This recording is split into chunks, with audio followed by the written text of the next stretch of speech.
And it makes no sense to bring people here if they're not going to succeed. Like, I'm pretty anti-immigration as a concept, but like even I can concede that if there's a gap in the labor force, if we literally do not have these sort of specialized skills, and there is a person in another country that can uniquely fulfill these things, like yes, sure, they should be brought into our economy.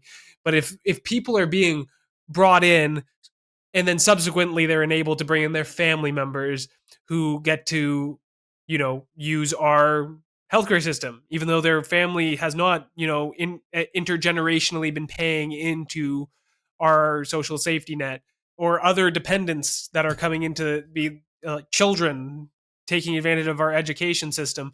Fundamentally, I don't we shouldn't be importing anyone that can't immediately adapt and integrate into our economy and society. And the priorities of our government should be to serve the interests of our people, not foreigners coming into the country. Like that should this just fundamentally, I believe that that should not be the priority of our government.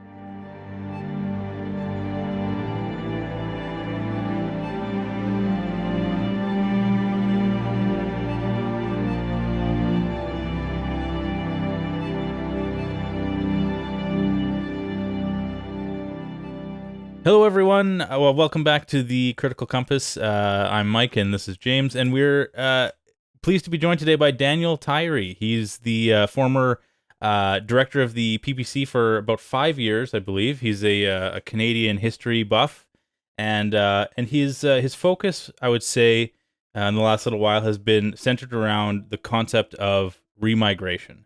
Immigration, of course, has been a hot topic in Canada for decades, probably even more so in the last decade, as it's sort of gotten out of hand, most people would say.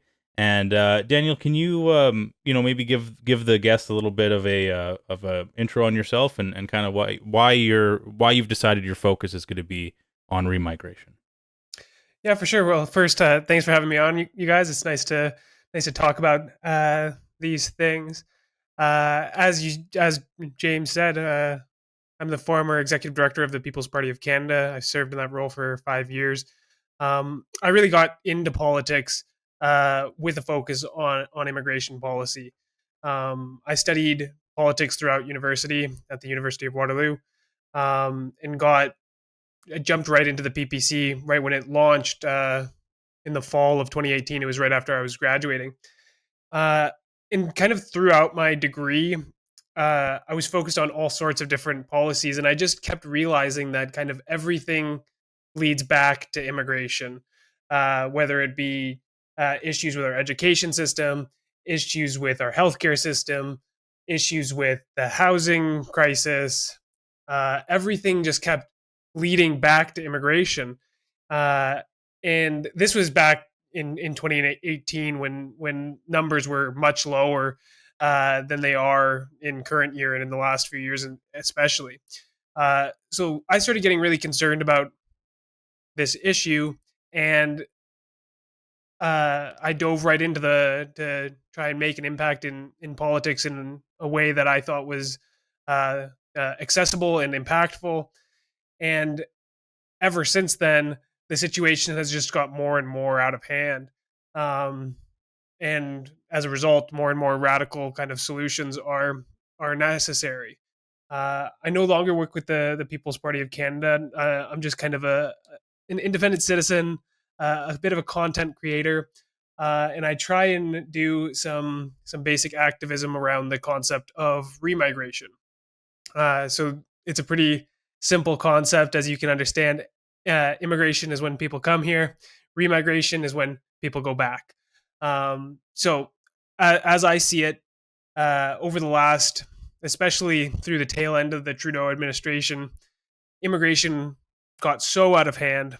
The official figures for permanent residents were in excess of 500,000. When you factor in temporary foreign workers, uh, foreign students, these pathways that are technically supposed to be temporary streams of immigration, but with strong paths to permanent residency, our immigration figures were well over 1 million a year, and we can see the impacts on our society. Uh, the housing sector, inflation, uh, increasing unemployment, especially amongst youth and elderly, the more vulnerable kind of segments of the employment sphere. All of these are massive problems, but also we can see how our country's been transforming, especially over recent years. Uh, we see, massive cultural festivals of foreign cultures. We see violence and tribal conflicts playing out in our streets. And even just some of the largest kind of civic demonstrations are mass protests about foreign issues, be it Israel Palestine or Khalistani referendums for a Sikh ethno state in a foreign country. Like, this is some of the most massive political demonstrations that we're seeing uh, on a regular basis, uh, and it's really eroding Canadian identity. We don't see the same kind of civic participation from real Canadians, heritage Canadians, and I think that's having a damaging effect on our society writ large. So as I see it, the only solution is not just to reduce numbers, as some people are getting more comfortable saying. Mark Carney, Pierre Poilievre. There seems to be a general consensus that things have gotten a bit too out of hand. We need to slow things down a bit, but really that's not enough after the last few years. Like, it's not enough to just plug the hole in the ship. We have to start bailing out water, and that's where this concept of remigration comes in. So I find that so many people think that the situation's just kind of lost. We have to live with the consequences of Justin Trudeau and his radical ideology, but that's not really the case in my book. Politicians brought these people here, and politicians can send them back just the same. So in practice, like what would that actually look like? Because we have a whole range of like ideas about immigration. You have people that say, well, we need open borders and that's what a liberal society will do. And then you have people like, well, 200,000, that's a comfortable amount. Then you have some people saying, well, we've got to pause it for 5 years, then play catch up. But I think where you're coming from is you're looking at the almost like the supply and demand, like it's a numbers game aspect of like, well, we only have so much space in our hospitals. We only have so many houses. We only have so many things. And we currently are a welfare heavy country. And all these social programs, the more you feed into it, the more these programs are strained, and they have not grown proportionately with the population. And this is a large influx of people who are, there's no pressure to fully assimilate. So this is like a different flavor of immigration than what was happening even in like the 80s and 90s, where you have people fully integrating and adopting Canadian values in a way that we're not seeing now. Because you mentioned, the grievances are being brought over as well. So if pausing is not enough, what does that look like? Is it like any temporary foreign workers are automatically sent back? Is there a threshold for like the number of years somebody's been in Canada? What's a rough framework or like number for that? That's a great question.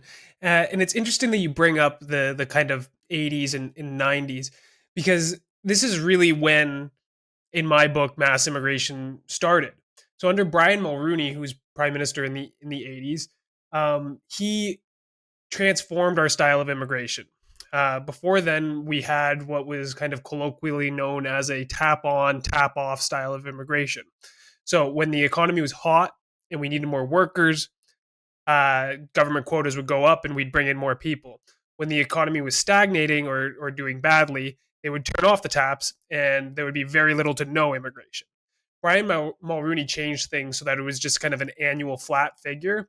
And since then, we've only seen that flat figure go up and up and up and up and up.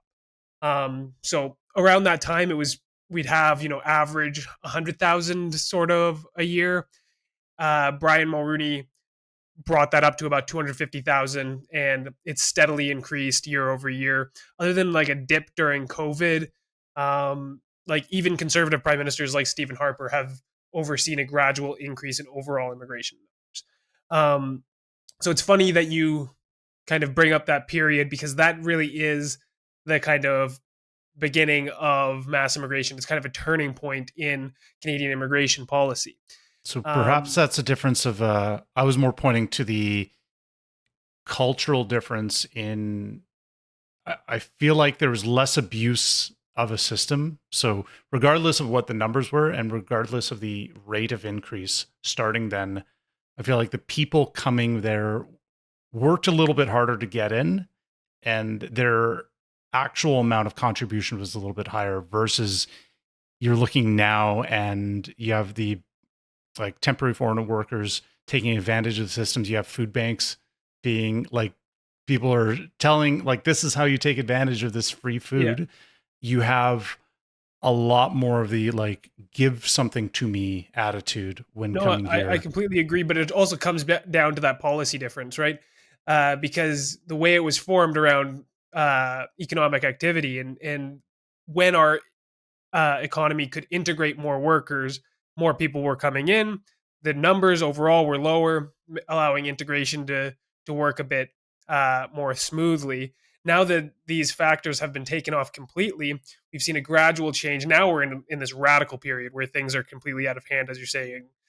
Systems are being completely abused, and a lot of it is pushed to the next level by these temporary programs, foreign students, temporary foreign workers, which have really grown obscenely since the period we're indicating. But that's why I wanted to bring it back to that period. This completely different style of immigration allowed for better integration into socially and into our economy. These things are intertwined. Whereas now, especially with this burden of temporary migrants who have even less incentive to integrate into our society because they're not even going to be here permanently, we're seeing really much larger social impacts. So to bring it back to the original question around remigration, remigration is a kind of term that's been taking off mainly in Europe, where they've seen many of these European countries are a little bit ahead of us as a regard of waves of migration and migrant crises that have impacted those countries. It's a term that's been popularized by an Austrian activist named Martin Sellner.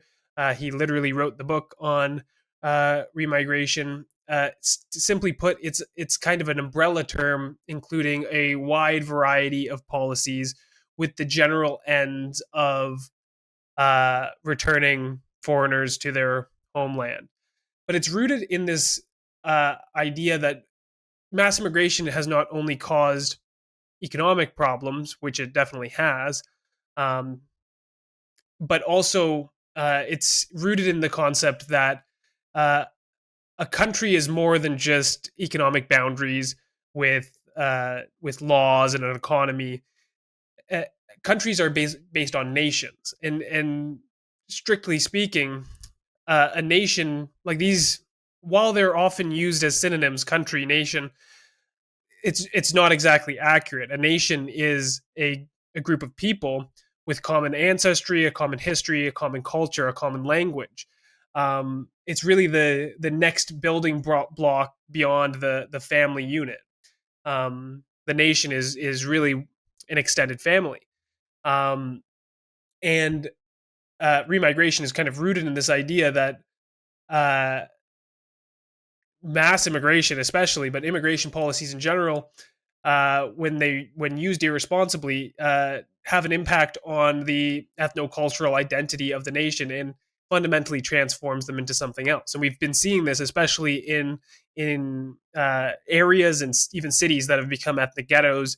The common ones people point to are things like Brampton and Surrey. So remigration is not just to protect the economic interests of Canadians or whatever nation that we're focused on. It's also to preserve the culture and identity of those nations for the long term. So in Canada, what would remigration look like? It's it's going to differ from country to country based on their laws and their own issues. But in Canada, I see it as starting with an immigration moratorium, putting an indefinite pause on permanent residencies entering the country. I would suggest entirely abolishing the temporary foreign workers program. This is a program that's been hugely abused, but in recent years in particular. It was started as a program just for temporary seasonal agricultural workers, and it's spun up into this ridiculous program where people are working at gas stations and fast food chains on temporary visas. These jobs are supposed to go to young people or very old people, to get job training or to augment social security and pensions, or they're supposed to we're supposed to expect our companies to invest in capital and modernize and automate in order to use labor more efficiently. Instead, they're taking these kind of short-term band-aid solutions of temporary foreign workers, which have knock-on effects because even if you're here temporarily, you still bid up uh, the prices of goods and services and create inflation. You still need a place to sleep. You still increase demand for rent and so on. So I would say a moratorium on immigration, abolishing the temporary foreign workers program. I'd like to see things like a restriction of birthright citizenship. Right now, Canada has some of the most lax birthright citizenship rules across the world. A person born to a tourist, an illegal immigrant, a temporary foreign worker, someone born in our boundaries to anyone like this automatically gets Canadian citizenship. And this is really like non-standard across the Western world. So I'd like to see a change in those laws to disincentivize what they call birth tourism. Like there are programs out there that help enable people to come here for a vacation and have a anchor baby to help them and their families get on a pathway to permanent citizenship. Um, so I'd modify the laws around that to restrict it. So you need at least one Canadian-born parent in order to for the child to pass on citizenship. This is pretty standard amongst European countries. Um, there's a wide variety of policies that we can discuss that would fall under this umbrella term. The other important one would be something like setting up a voluntary repatriation program.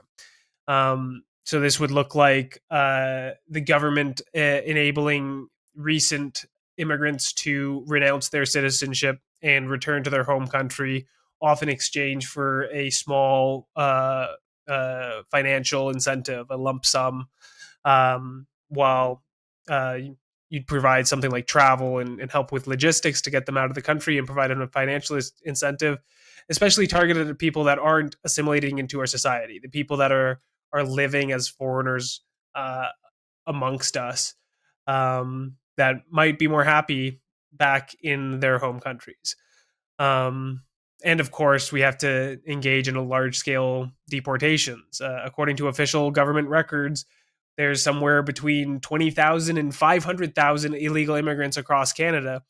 And many experts expect the number to be even higher than that 500,000 figure. These people need to be located, rounded up, and deported from our country because they shouldn't legally be here.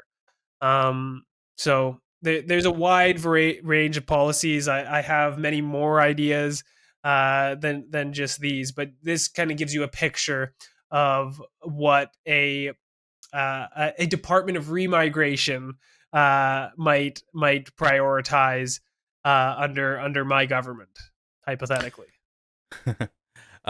Yeah, that's, you touched on an interesting point there about incentivizing people to kind of leave voluntarily so that you don't have to necessarily enact the logistics of making that happen, the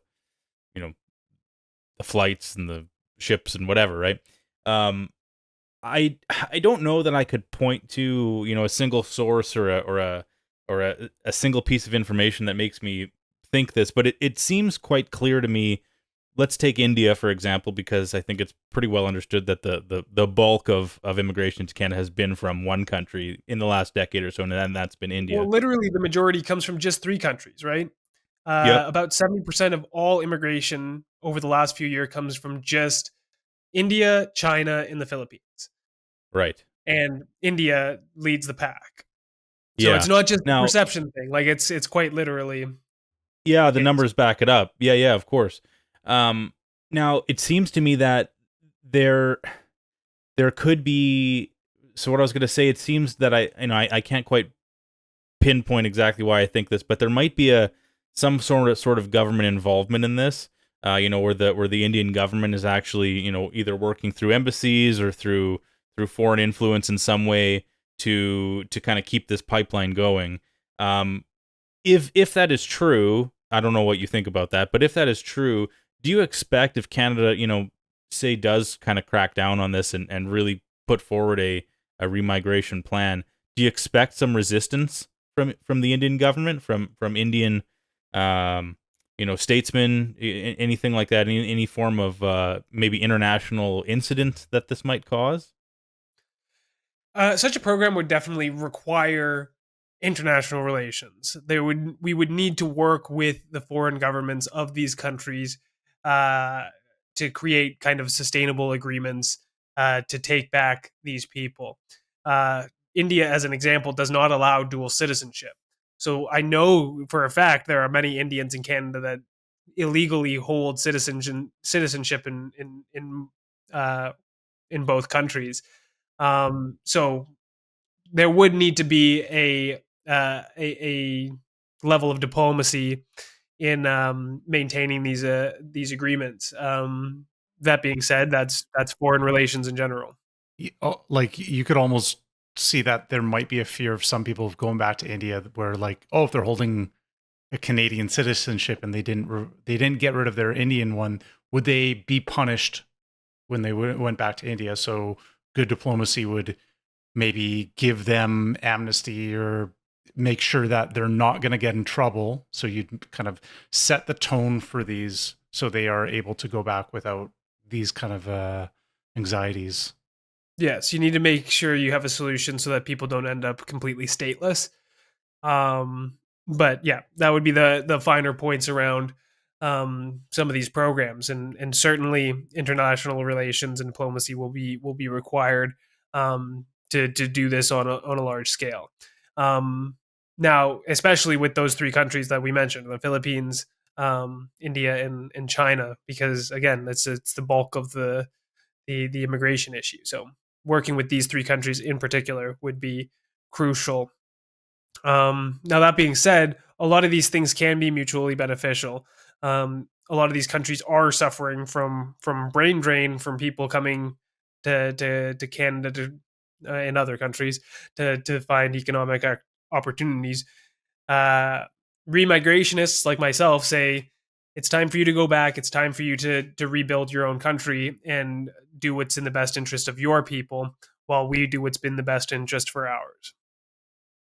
Yeah, it's that type of amicable solution would be so ideal, because I've started. I mean, we've all noticed, sort of um, there's a term for it, like fatigue, sort of like immigrant fatigue, Yep. and even people in, both James and I come from, pretty liberal backgrounds. Actually, we sort of always were, pretty classical liberal guys until, the pandemic was created specifically to radicalize both of us. Yeah. Um, and uh, and We're all so recovering libertarians. yeah, that's exactly right. Yeah. So, even in our own families, we've noticed kind of the discussion changing a little bit, and to use my family as an example, I'm a first generation Canadian, and my family comes from South America and from Lebanon, and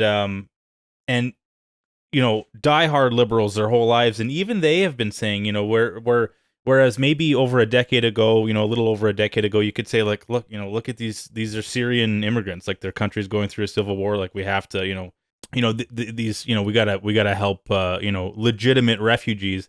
And now the conversation is changing because everyone kind of knows now that these are not legitimate refugees. These are people, searching for an economic benefit. They're maybe leaving an overcrowded country, or there's reasons why these people are coming here that are not, that you can't boil down to simple humanitarian outreach.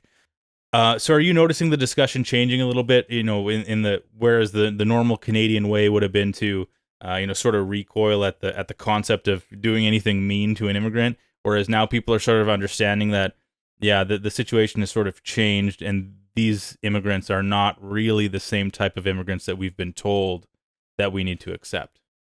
Yeah, no, well, for sure, and like there has been massive changes to our immigration policy just in general. Like the expansion of temporary foreign workers, in particular, under the Trudeau government is unprecedented compared to the past governments. And like these people they're almost like mercenaries, right? They don't really belong here, and some of them want to stay here permanently, but it causes this weird dynamic in society. And then on top of that, there's many like there's a whole industry that's built up around immigration. There's immigration lawyers and consultants and all these devious people who have figured out how to game our system. And whether it be through temporary foreign workers and the purchasing of labor market impact assessments, LMIAs, to start chain migration, or just consultants that reside here in Canada and sell their services in countries like India and promise people a pathway to permanent citizenship for $30,000, and then they get here and it's the social situation's just literally not what they're being sold. They end up in houses with 20 people sharing a bedroom or whatever crazy stuff's going on.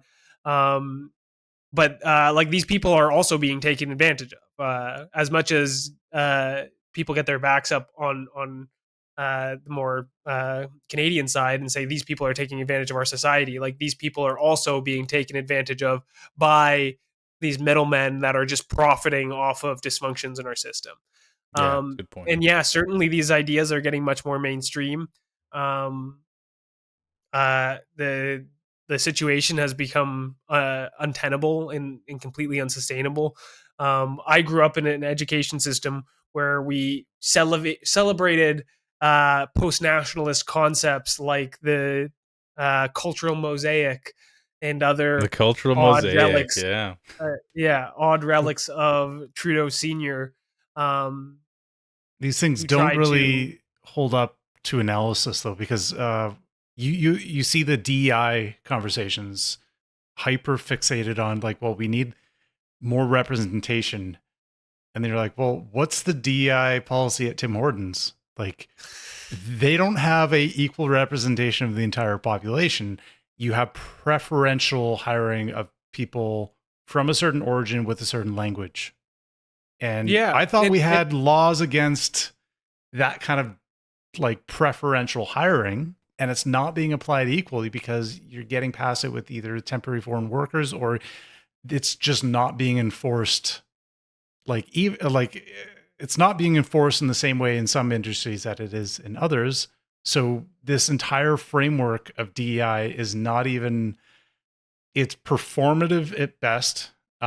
It's people like take advantage of it and they just use it when it's convenient in their favor to like elevate their group. And it really doesn't, like, the core principle of diversity does not hold up to any scrutiny at all. Yeah, and I would say it's further radicalizing people, like just making basic things like getting accepted to university, getting accepted to different jobs, uh, dependent on your race and your sexual identity. Like this is very much the reverse of what classical liberals would expect. How classical liberals would expect society to function. Like we went from, it's not about the the color of your skin, it's about the content of your character, to no, actually it's about the color of your skin, which is just kind of absurd. Like filling out any job or school application nowadays ends with those kind of 4 questions where it's like, what's your sexual orientation? Are you white or not? Are you straight or not? And like guys like me get to go through these job applications and go, nope, nope, nope, nope. And then you don't hear back from any jobs. And it's just backwards and bizarre. And lots of people out there will say, well, just lie. Like they can't prove you're not gay or whatever. But personally, I have a certain principle to these things, and it's not the way that society should function. So between these things like DEI and this like hyperfixation on race, while flooding our country with foreigners, with millions of foreigners a year, it's definitely radicalizing people and changing the way that they talk about immigration. And it starts with the economic side. Like it's very apparent to the average person that our hospitals are dysfunctional and housing is unaffordable. And it's very obvious, despite people like Pierre Poilievre avoiding talking about it. It's very obvious to anyone with a shred of economic sense that immigration impacts these things. And that's kind of the doorway to start talking about immigration. But really, what I find impacts people on the kind of core level, which maybe they're a little bit less comfortable talking about, is just the cultural impacts. Like our society is changing. It looks different. It feels different. The sense of community is gone. One of my best performing tweets of all time, I didn't expect it, was just this talking shit about Tim Hortons. It was something along the lines of Tim Hortons really encapsulates the decline of Canada writ large. It's foreign owned, shitty services, run by foreigners, no sense of community. And I guess lots of people related with that because Tim Hortons, once a pillar of Canadian community and identity, it, like now I don't remember the last time I went to Tim Hortons personally. I don't go there anymore. It's disgusting. The food sucks, and they can't even get my order right because they don't speak English.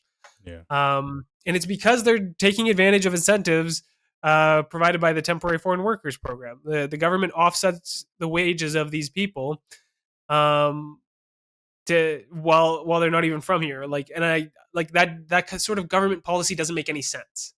Yeah. And a lot of people, when I advocate for ideas like remigration, they say, well, how are you going to pay for that? And like literally we have the programs like the Temporary Foreign Workers Program where the government subsidizes portions of their wages. Like we're already wasting tons of money on immigration related programs that can be repurposed. Not to mention money that's being wasted on all sorts of other silly liberal projects. So we really need to reorient our government to work for our people, not for the international citizen to be the kind of welfare state of the world. Well, and to add to your point there, the DI program, part of that is it's a redistribution of wealth to raise people up to try to achieve equality of outcome, to try to get to, they're saying like this group of people, they're not doing very well. Therefore, we need to help them out. And part of that is giving them more access to certain jobs.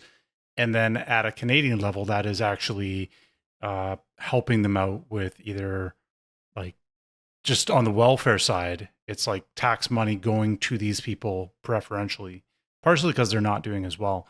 And we've talked about this before of like anytime you have somebody who's been in Canada for 1 generation, 2 generations, 3 generations, 4, the longer you spend in a country, the more roots you have, you've built up a community, you're going to have an easier time the more you assimilate and the more time you spend in the country. So as you get higher immigration numbers, it is inflating and making the DEI problem look worse. They're saying, well, there's more inequity because look at all these people. Like we have all these people from India, they're struggling in Canada, they're not doing well, but you're not setting them up for success. Therefore, like a liberal policy of endless emigration is giving them justification for more liberal policies, which enhances and it just amplifies over time. It is completely backwards in a way. Yeah.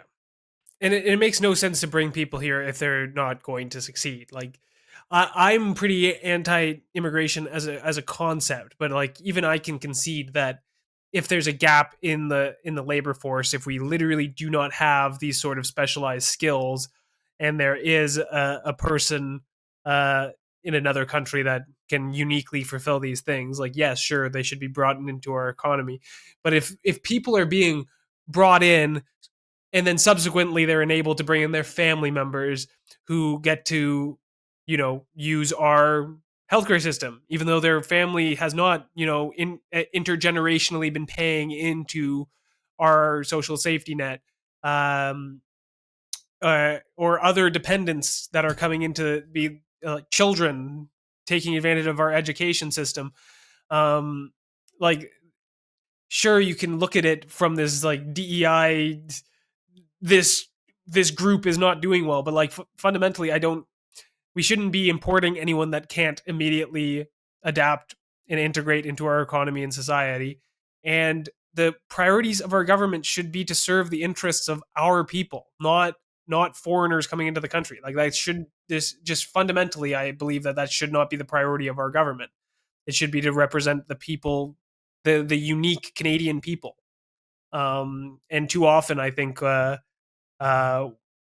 especially in the kind of post Trudeau Senior era, it's been let's make this crazy multicultural experiment where everyone from anywhere can come here and maintain their own uh, religion and culture and so on, and we'll just kind of all live beside each other and pretend there's no tensions and this isn't awkward, and we'll just gaslight everyone into just being like you're racist and you're evil if you don't get along, even though like diversity is not a strength. It is fundamentally a weakness, and you need a sort of cultural identity to have a cohesive, high trust society. Um, and some level of homogeneity is just necessary for that. As we see, you can look at examples of countries around the world, and really, this sort of nationalist conception is only not is only considered intolerant in Western countries, especially the New World, especially Canada and America. But like China, this is very much how they govern their state, and most countries around the world, they don't look to appease and bring in foreigners. Like they for better or worse, they prioritize the interests of their own people.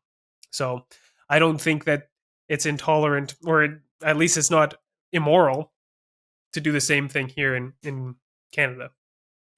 Yeah, and speaking of the immorality of it, it's people can't see it, but you're probably familiar with that meme. This was made for it was a Democrat. It was an American meme, but it was a 2-panel comic of Democrats in the 1800s, and then Democrats in the 21st century, and the Democrats in the 1800s were like, well, but if not for slaves, then who will work the fields? And then Democrats in the 21st century, well, if not for illegal immigrants, who will work the fields?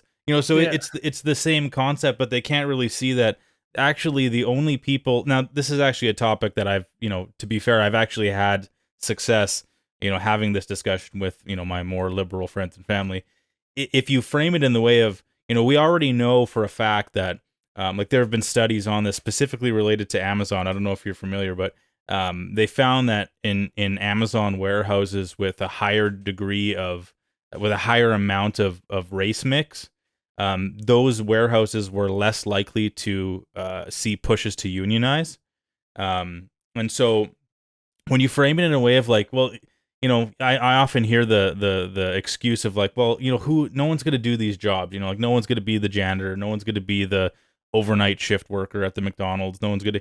It's like, well, yeah, that is actually a really good argument if you're a multinational or if you're a billionaire Yeah. employing these people, right? You know you're making these people's argument for them. Actually, Canadian citizens would do those jobs if they were properly paid for what it would take to have a quality of life in this country. But if you import a group of people who, like you said earlier, are willing to live, 15 people to a house, and never really, each one of them working a minimum wage job, like a Canadian citizen with a like a westernized citizen with a certain conception of what their quality of life is going to look like, you can never compete with that. Yeah. No, I think that's a great example. And while it's easy to paint all these things as absurd, and like, why would anyone want this? All of these policies benefit the people at the top. They benefit the corporate elite, right? These people, like, especially temporary foreign workers, like this one's obvious. Like, it's literally foreigners that come to our country temporarily to willing to accept worse living conditions and lower wages. Like, Just in the name. but yeah, exactly. But immigration in general has the exact same impact. It's literally, you increase the pool of workers, and this stagnates wages. Like, this is basic labor market economics. And on the converse side, while we bid up rents and housing costs, which impacts us badly as citizens, it benefits the owners of these buildings, be them individuals or multinationals. um, there definitely is a small segment of society that benefits from this absurd social experiment that is mass immigration. It's just not the average citizen, and I don't think that's acceptable. The Amazon example with unionization is really interesting, because a union is a small collective unit of people cooperating. And I think this similarly you can blow this up to a societal level. Like, people often talk about they want you the race war is to distract you from the class war and stuff like this. But like, this micro example of Amazon is a great example of how it it atomizes the workers without that kind of racial ethnic homogeneity driving them together and creating a level of social cohesion. These people are easier to take advantage of, and that's the exact same thing in Canada on a general political level. Um, Mass immigration has impacted our politics in such a fundamentally negative way. There, we talk a lot about how politics is just about pandering now. There's just less talking of ideas. It's uh, it's all about showing up to the Ukraine rally with the proper garb and saying "Slava Ukraine," or showing up to the Sikh temple with the proper headdress and taking off your shoes. And it's not about ideas. It's literally about just sending the proper virtue signals to the proper group. And the way that especially ethnic communities in Canada are organized, there's just so many incentives for politicians to do that.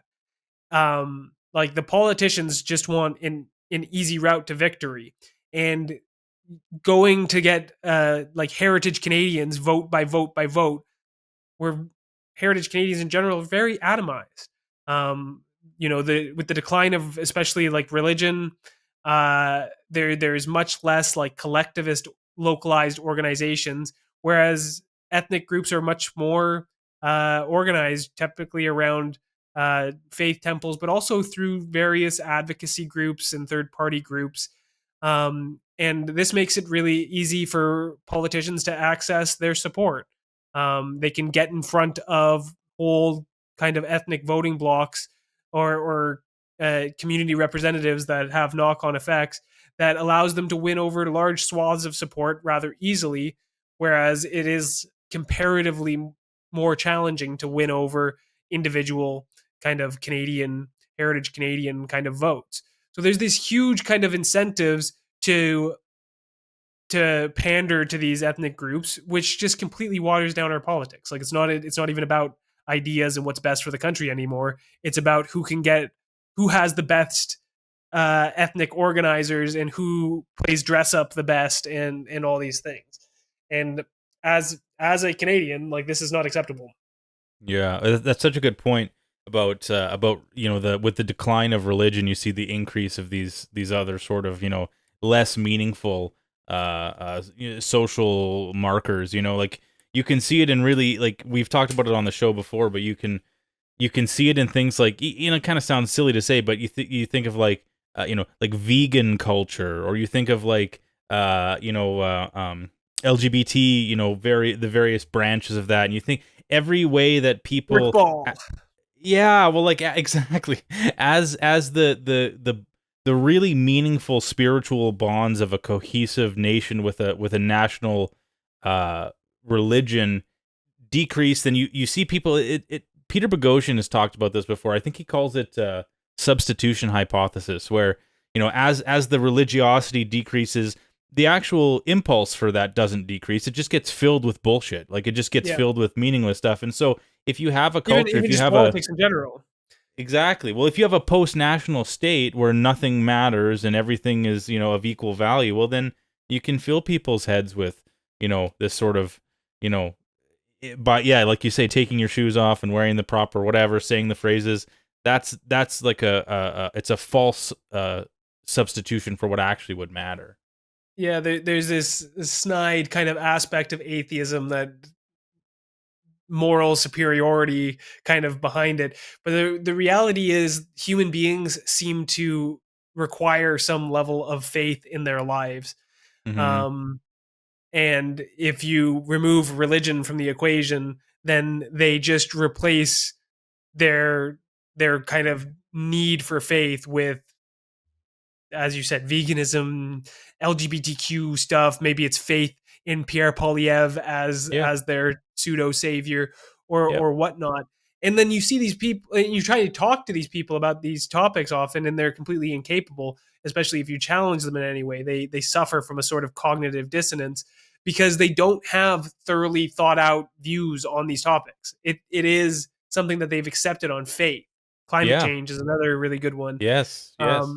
They're not informed on these topics. They might be hyper passionate about them, but they can't articulate anything of meaning with them because they don't have well thought out views. It is something that is fundamentally based on faith. So it does seem to me that some pseudo religion is necessary for individuals to function, and then some sort of cohesive religious root is necessary for a society to function as well, to kind So, of keep people on the same page and impose a sort of standard of morality. so from the history aspect, this is where I've seen some of the more nationalistic types talk about history, and they kind of, depending on where their lens focuses on, they have a different kind of view of like, well, what a true Canadian is. And I know the with different waves of people coming over, you had more from Britain and France, and then, well, for a while you had like a whole bunch of Irish come, and then you had more Slavic people coming over to Canada. And from my understanding is there was at least the common, like, I know there's Catholic and Protestant and a little bit of conflict there, but at least there's some shared faith in that way. But it is interesting to see that it started from a point like the Irish were not very well liked for a very long time, and the animosity towards them. Conflicts with the Irish is more of an American thing. Well, It gets adopted kind of here, but the Irish as a group, especially in early Canada, were way larger represented than in the U.S. Like they were in similar numbers to the English, actually, in early Canada, which kind of placates these kind of tensions just based off of numbers, whereas they were more second class citizens in the U.S., which created different types of tensions. And then Slavic as an example, like, or even early Slavs 1900s, in Canada like, again are a much later wave of immigration. Yeah. The they more came over in any sort of significant numbers during the settling of the West, which happened post Confederation, right? Yeah. In 1867, when Canada was first founded, it was just the 5 provinces of Ontario, Quebec, Nova Scotia, New Brunswick, and Prince Edward Island. Subsequently, when we started settling the West in the early 1900s, that's when more Slavs started coming over, Eastern Europeans, to settle mostly the Western provinces, specifically Alberta and in Saskatchewan. So they're represented in slightly larger numbers out there. But even then, the large majority of settlers immigrating to Canada were from British origins, and a large portion, even the majority, were coming from parts of Eastern Canada, of British Isles roots. So even across the country, Like there's core more ethnic immigration. Yeah. homogeneity than many people realize. Oh, sorry, you cut out. Yeah, you cut out for a sec, but yeah, that's the core, and then you have these other waves from Europe. And when people say like, well, white European now is a very broad, encompassing kind of umbrella, Mhm. but depending on what time frame and what lens you look at, that's kind of a different equation. But it feels like the attitudes now, and like I'm fourth generation. I've got like some Irish, some Ukrainians, like a little bit of Polish, a little bit of German. Like I've got a You're mix just a of, white guy, though, right? but I'm just a white dude. Like, so this is Sounds all like a Westerner. water. Yeah, like I'm your average Albertan now. So, so these things kind of get watered down, and I feel like the conversation in Canada is a little bit different because we have different flavors of multiculturalism over time than somewhere like, well, you have the same conversation about immigration for Japan, and people say you can't have mass immigration to Japan. It will destroy their culture, and they'll like Japanese people will cease to exist. I'm like, well, why isn't that true anywhere else? Point. And then you look at like Ireland, and like, well, they're pretty homogenous, or they were, and they opened their doors. And now, like, well, what does it mean to say, like, here's this Irish, like, if you're from Ireland, what does that mean? Like, these things become meaningless. And I feel like it's tied to this open door for policy for the West is tied to a fear of nationalism. And that fear of nationalism it's 80, 90 years in the making, because bad things happened in World War II. And they're like, well, anytime a group becomes unified, bad things will happen, and we can't have solidarity, like that kind of national unity, because you'll get Mustache Man 2.0. Yeah. And I feel like there needs to be a culture shift to undo the fear of, like, to shift the conversation, because it's not just the immigrants coming in. That, like, the numbers, yeah, that's hurting things, but it's fourth, fifth generation liberal art majors with blue hair who are enabling these policies, and they're in our HR departments, they're in all these institutions, and they're setting the tones for these things and using these like fundamentally flawed worldviews to make this all happen. Yeah. No, absolutely. And it comes down to the kind of Marxist Cold War, post-Cold War era long walk through the institutions, right? These blue-haired HR leftists don't really come to these ideas naturally. They're programmed this way through higher education and the institutions that push these ideas on society. So a recapturing of the institutions and a reorienting towards a more nationalist viewpoint would be a required part of the solution, for sure. And you're totally correct that the vilification of nationalism is totally wrapped up in World War II, which is really the kind of mythos of modern liberal society. Um, Mustache Man was the devil, and his ideology of his nationalist kind of tilt to his ideology uh, is everything that's evil in the world, He which replaced the is devil, though. yeah, People no, don't say the absolutely. devil. In this It's funny, liberal, like it doesn't that's have the exactly what I same mean. ring. Yeah. In this liberal secular society, we have replaced creation myths and so on with World War II. And again, just like we were talking earlier, with this kind of contingency of this component of faith in an individual's life, most people don't understand much about World War II, and it is a much more complicated situation than just uh, Mustache Man bad. Like it is a complex geopolitical conflict between the world's nations. Like it can't be summed up in a sentence like that. I don't want to get too deep into a World War II That's for the diatribe, next but next episode. yeah. But it is the root of kind of the rejection of nationalism and the pivot towards kind of the rules based liberal internationalist kind of mainstream hegemon. Um, and there's all sorts of fascinating Canadian history to get into there. But we do need to kind of reject this notion. Ultimately, the crimes of uh, Adolf Hitler don't mean much to modern Canada. And we should not be held back by the baggage of a foreign country when it comes to putting our people first. Um, So what I'm hearing is that you hate brown people. Is that does that check I out? don't Is that kind hate of anyone. I love my own people and want their interests to be protected. I of want the course? society that I was born into. I want to be able to pass that on to my children and grandchildren. And the Of course. reality is that society hardly exists anymore.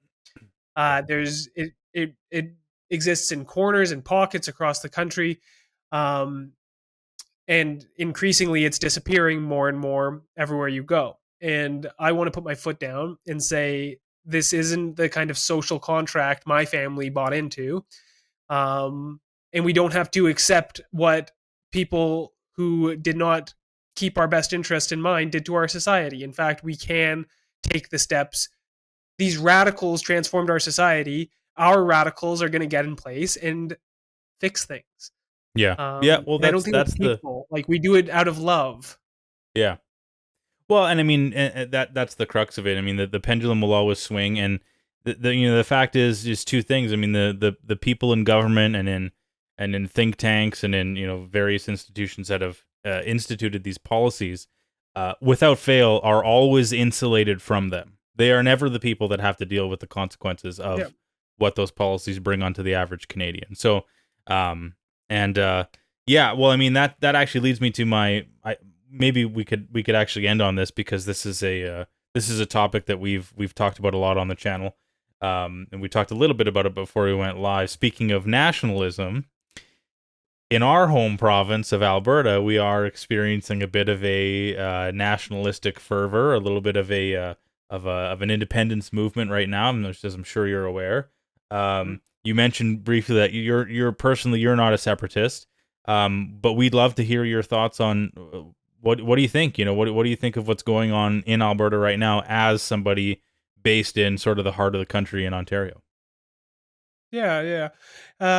I'll preface this by saying I don't represent Albertans. I've only been out to the province once in my life. I have some friends out there for sure, but I won't proclaim to be in the heads of your average Albertan.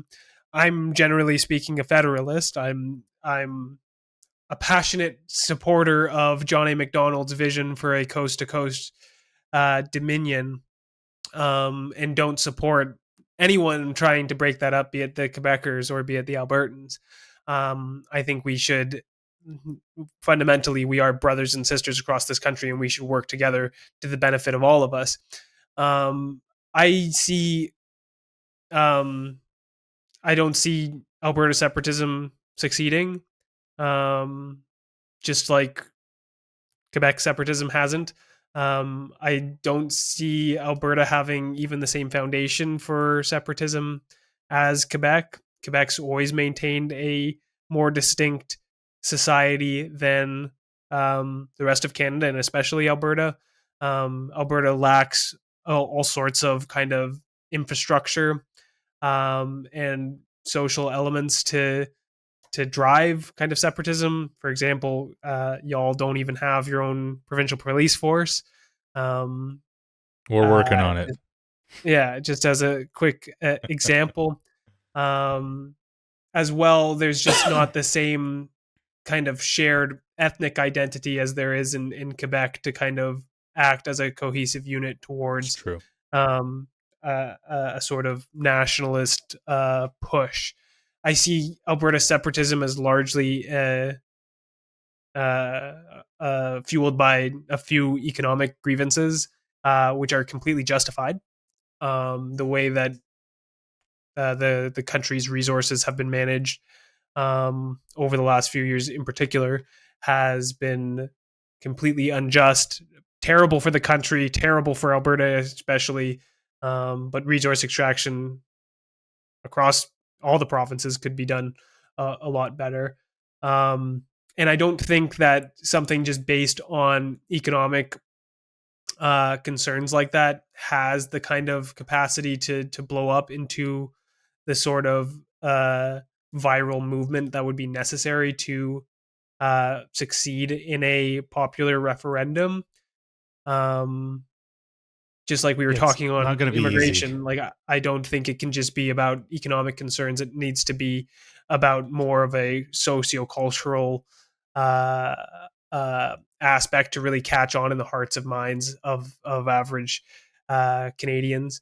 I feel similarly towards Alberta separatism. Now, if Mark Carney terribly manages things um, worse than Justin Trudeau, I think that's hard to imagine just because of the difference between the two men.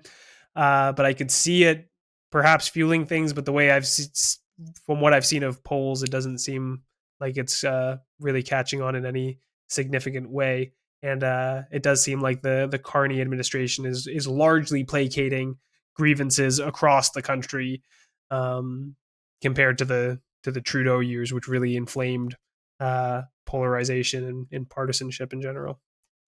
Yeah, certainly we're seeing Carney definitely just in how he I've even seen articles comparing Carney's governance so far as more similar to Harper than to Trudeau, which is kind of funny. Yeah, But I think that's true. definitely there's an argument to be made. Another legitimate grievance I think I've heard, in addition to the economic factor that you hit on, is that just a few months ago we saw basically in the federal election we saw pretty much as polls were closing in Alberta the election being called. I hate that. Yeah. Uh, I'm a big people talk a lot about electoral reform, but they always focus on first past the post.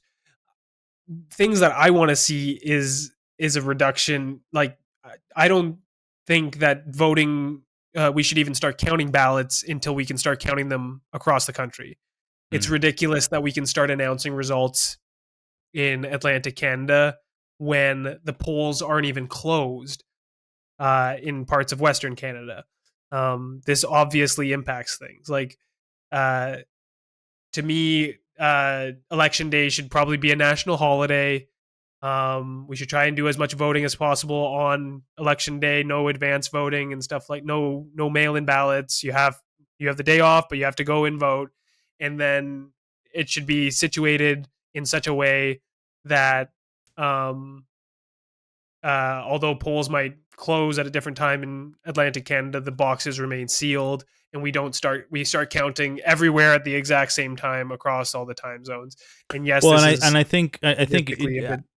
sorry, just even in addition, you're exactly right. I mean, obviously that will have an impact on the west coast of the country, but even more than that, it's just the idea that it pretty much doesn't matter what an Albertan wants to see as their vision for the federal government. That's already been decided by the time the vote even gets to us. You know what I mean? Yeah. I mean, oftentimes, yeah. But that's also just the population dynamics of the country. Yeah. Most of the population is between Ontario and Quebec. Um, but certainly, logistically speaking, the votes in other parts of the country shouldn't disincentivize people from voting Hmm. in the other half of the country. Um, it is a complicated dynamic, but like this election was very close. It was not solved by the time we got to Eastern Canada. Um, So I guess uh, the one other thought with this is I think the shared culture thing, it depends on like how you frame it, because you look at Alberta and like, well, early 1900s, like a quarter of Albertans were Americans. You have like a little bit of that pioneering spirit, and you look at like what people have done in the oil fields and like even the rural communities. That's a certain culture that is there's some shared values there. And then obviously you go into the cities, and the more people you pump into like public sector, they share more with the east than what the rest of Albertans do. So there's a little bit of conflict there, and that's I will agree that it's not an easy sell, because you still need a culture shift on many of the people in the middle, some of the moderates, some people who are busy with their lives, they haven't thought about these things. But I guess even our conversation with Bruce Party, he was talking about like the whole founding of Canada was almost like the Americans did their thing, and Canadians did not want to join the Americans. And Canadians are built on this identity of deference to authority in a way.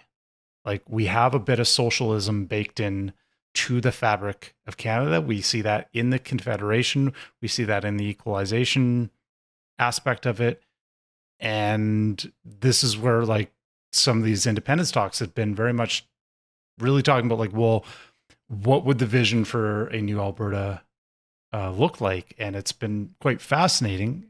Not sure how much will actually materialize, but it is fun to kind of examine kind of the foundation of some of this. yeah. No, I find the foundation of Canada fascinating. I don't really appreciate Bruce's analysis, to be totally frank. Like I find him to be he is fundamentally a liberal. I think he would uh, classify himself as such. Probably you'd say something like a classical liberal, but I think this is an unnecessary addendum that people use to separate themselves from the Liberal Party. Um, so I think he finds himself on sympathetic to the kind of American experiment, which was a departure from how we organize society throughout human history towards a launching point of radical liberalism. And Canada was certainly founded in defiance of that.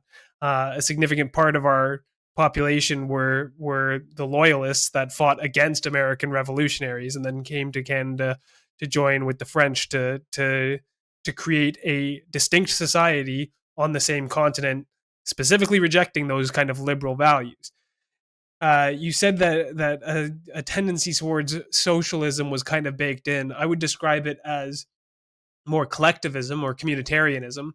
Yeah, that would Um, be a better yeah, term actually. So yeah. the kind of constitutional summary of the United States is, of course, life, liberty, and the pursuit of happiness. Our equivalent here in Canada is peace, order, and good governance. Our people rejected liberalism in favor of a more strict hierarchical social order to be maintained. We put the public good and a structure of an orderly society above that of individualism and liberalism.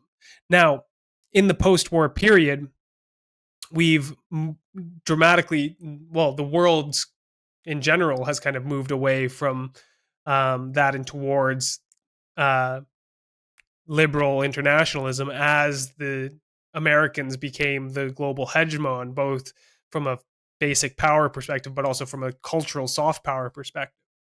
And Canada was impacted by that in a unique way compared to all other countries. You have to remember that from our founding, even pre-founding, till the Second World War, Britain was the world's power, and they were our mommy, and we had that unique relationship and that unique dependence with them. But then post World War II, Britain declined in power. We couldn't be as economically dependent on them, and we pivoted to the United States. So as the world kind of pivoted from Britain to the US, we also did, due to our unique relationships with both of these countries. And that transformed Canadian society in a way that explains why so many Canadians are lost and cannot articulate Canadian identity, because it was really taken from us. And that really reached its climax in the era of Trudeau Sr., where he, brought in our American style constitution, where he pushed for us away from our ethnic identity and towards this kind of multiculturalism, where he fully accepted post-nationalism and pushed us towards that, which again was really driven home under his son over the last few years. So I would think that the issue is not to become more like the Americans, but to become more like Canadians. And I think Bruce and many current separatists are leaning towards we should be more like Americans. But I think that's a mistake. I think that's a betrayal of our forefathers and a misunderstanding of what it means to be a Canadian. It's fascinating. The dynamic is fascinating. I certainly hadn't. We as you may imagine, as a more conservative libertarian leaning channel, we certainly have a difficult time getting people on the show who have contrary opinions to us. So hey, thanks for your time, man. I mean, we've been over an hour here with you, and so I guess maybe just before we wrap her up, is there anything, I always like to ask this, is there anything that we didn't talk about that you would have liked to talk about, or any kind of final thoughts you would like to say on anything we've discussed? No, I think it was a fun, well-rounded discussion. You guys make a good conversation. You guys had some great questions. I think we really got into some good stuff. Yeah. Awesome. Okay, well that's good. Where can people find you online or otherwise? I'm on most social media platforms. My main one's Twitter. So I'm at Daniel Tyrie on Twitter. I'm on TikTok and Instagram. I think I'm at DGV Tyrie on those platforms. But yeah, mostly post on Twitter. So follow me there. I have some exciting projects in the works that we're going to be announcing soon. So do follow me there if you're interested in Canadian nationalism, if you're interested in remigration, if what I said resonated with you throughout today's conversation, definitely be watching my Twitter channels over the next couple of weeks. Awesome. Yeah, looking forward to it. Okay, we'll put all that in the show notes. And Daniel Tyrie, thank you again, sir. It's been really fun. Thanks for the chat. Yeah, thanks for having me. Cheers.